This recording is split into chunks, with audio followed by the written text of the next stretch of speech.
Fala, nação atleticana, tudo bem com vocês? O meu nome é Luiz, sejam bem-vindos a mais um vídeo aqui no canal Tretes, dessa vez para falar sobre Raim Palacios. Porque, segundo informações do jornalista argentino César Luiz Merlo, especialista no mercado de transferências da América do Sul, o lateral direito colombiano de 25 anos de idade será emprestado pelo Atlético Paranaense ao Nacional de Montevidéu pelo prazo de um ano. Deduzo que esse um ano signifique que o contrato do Palacios com o Nacional será válido até 30 de junho de 2026, e durante todo esse período, o clube do Uruguai terá uma opção de compra em valor pré-estabelecido para poder adquirir os direitos econômicos do jogador caso deseje.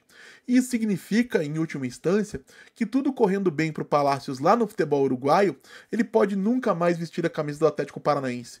E isso foi motivo de muita celebração, de muita comemoração entre os rubro-negros nas redes sociais, porque visivelmente o Palacios não tinha condições técnicas de performar no nível que o Atlético está precisando. Só que não é bem assim, gente, e eu não vou aqui defender o Palacios, realmente ele deixou muito a desejar. Então não se revoltem, não fechem o vídeo nesse momento, vamos avançar um pouco mais.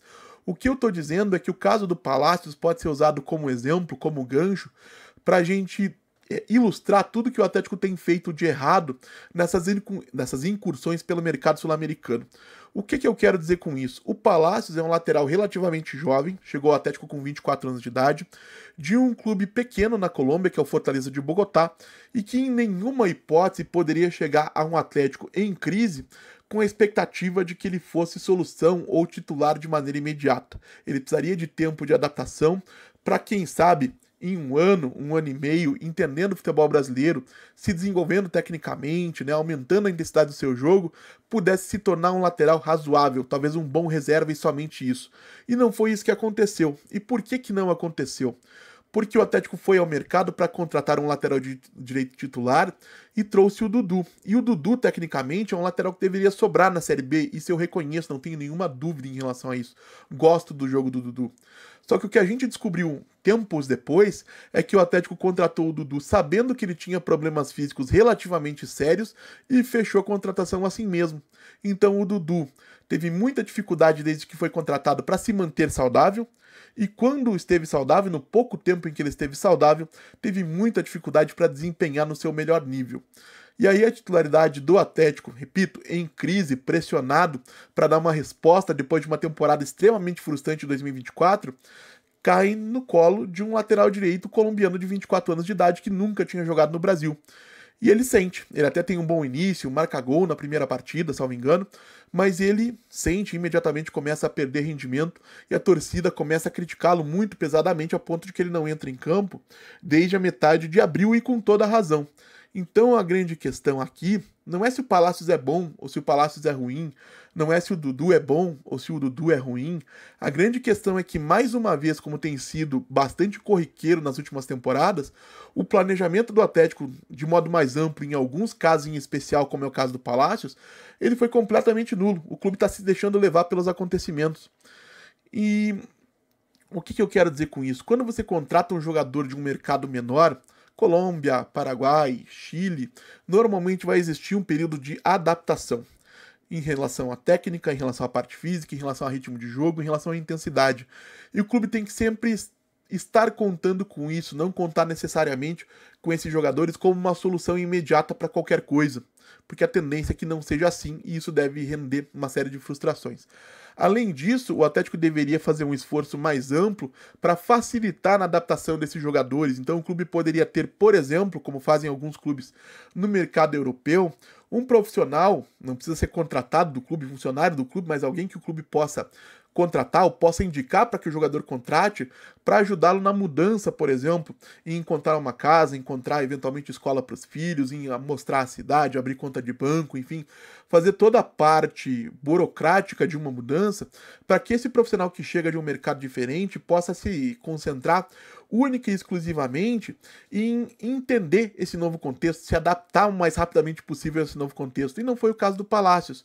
Outra coisa que o Atlético poderia e deveria fazer é ou contratar um professor ou ter um professor de português para indicar para esses profissionais, para que eles possam acelerar o aprendizado da língua, porque a língua é a ferramenta fundamental para que eles possam se comunicar com os companheiros em campo e para que eles possam receber orientações da comissão técnica, do departamento de futebol, do departamento de análise, sobre aquilo que eles estão fazendo bem, aquilo que eles não estão fazendo bem, para que eles possam acelerar os passos nesse processo de adaptação.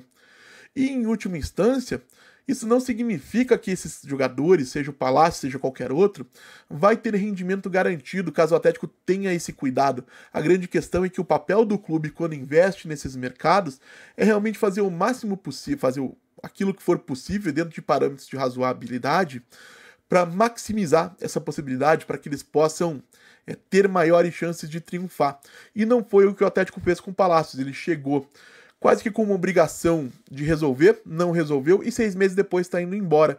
A grande sorte é que o Palácios foi contratado ao término do seu contrato lá na Colômbia, então ele não custou grandes valores ao Atlético em taxa de transferências, por exemplo. Mas a gente já viu o Atlético cometer esses mesmos erros com uma série de outros jogadores, com o Leonardo Godoy, com o Matheus Gamarra, com o Romeu Benítez, enfim, com uma série de outros jogadores que passaram por aqui recentemente e que inclusive já deixaram o clube. E você pode gostar ou não de qualquer um desses atletas. A grande questão não é se eles são bons ou se são ruins. Eu não estou fazendo essa análise no vídeo de hoje. A questão é saber se o Atlético fez bem a sua parte ou não. E mais uma vez, no caso do Palácios, me parece que não. O Atlético falhou com o colombiano, que consequentemente falhou com o clube, falhou com a torcida, falhou em deixar um bom desempenho dentro de campo, sai sem deixar saudades, boa sorte para ele no Nacional.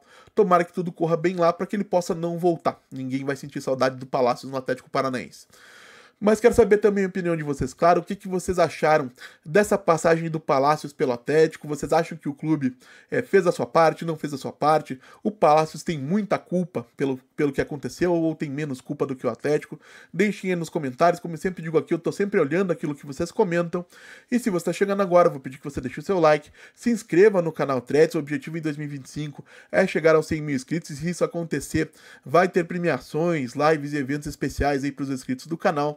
Então compartilhe o conteúdo nas suas redes sociais, grupos de atleticanos no WhatsApp, no Telegram, enfim, onde quer que você discuta sobre o Atlético, para que mais gente possa conhecer o excelente trabalho que é feito aqui no canal Tretes. Então é isso, gente. Eu volto a falar do Atlético Paranaense aqui na Tretes na próxima segunda-feira. Muito obrigado mais uma vez pela atenção de todos e até a próxima.